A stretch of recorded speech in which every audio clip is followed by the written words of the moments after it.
그런데 현재 우리나라 소비자들은 본인에게 맞는 치약을 선택할 적절한 기준을 하나 제공받지 못하고 있는 상황입니다. 이후에 발생하는 치경부 마모증은 고스란히 소비자의 책임이 되겠죠.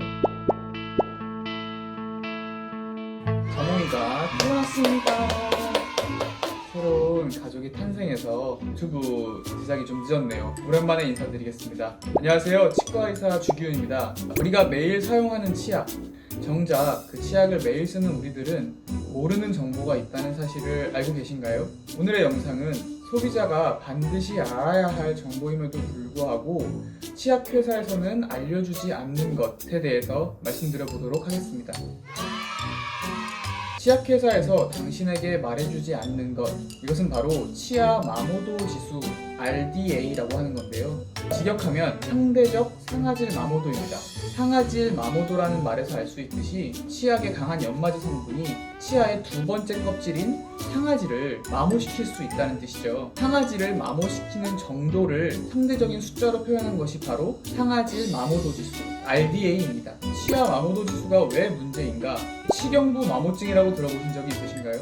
치경부 마모증은 치아의 목 부위가 잘못된 양치질 습관이나 치약의 강한 연마제 성분 때문에 패이는 현상을 말하는 건데요. 지속적으로 마모도가 높은 치약을 사용하게 되면 치아가 패이면서 이런 치경부 마모증이 악화될 수 있습니다. 제가 진료를 하다 보면 치경부 마모증을 가진 환자분들이 굉장히 많으세요. 양치질을 할 때나 아니면 물을 마실 때 치아에 이렇게 시린 증상을 유발하게 되고, 결국 이 부분을 치아 모양과 색을 만들어주는 레진 치료를 해줘야 되는데요. 치아 하나당 한 5만원에서 10만원 정도의 진료비가 나오게 되고, 문제는 이런 치경부 마모증이 치아 하나가 아닌 굉장히 여러 군데에서 동시적으로 일어나기 때문에 진료비도 꽤 많이 나오게 된다는 뜻이죠. 이 논문은 물, 그리고 RDA가 35, 132, 245짜리 치약을 가지고 35,000회의 칫솔질을 시행한 결과를 보여주는 논문이 있는데요. 보시면 치아 마모도에 따라서 얼마나 치약이 실제로 마모되는 정도가 차이가 나는지를 한눈에 알아볼 수 있습니다. 왜 치약회사에서는 치아 마모도 지수를 공개하지 않을까요? 현재 우리나라에서는 이런 치약 마모도 지수를 공개할 의무가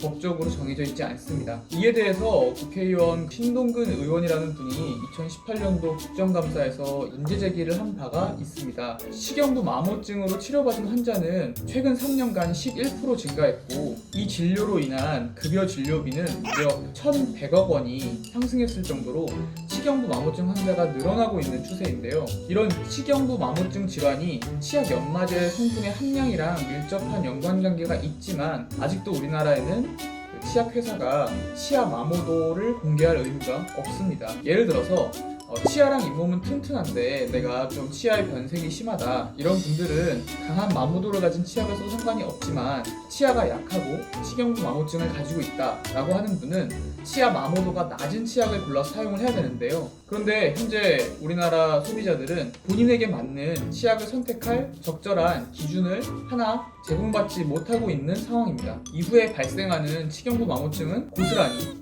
소비자의 책임이 되겠죠. 그렇다면 미국의 경우는 어떨까요? 구글에 투스페이스트 RDA라고 검색을 해보면 각 치약별로 어느 정도의 마모도를 가지고 있는지 쭉 나와 있어요. 예를 들어서 가장 낮은 치약의 경우 RDA가 15에서 30부터 높게는 200까지 분포가 되어 있습니다.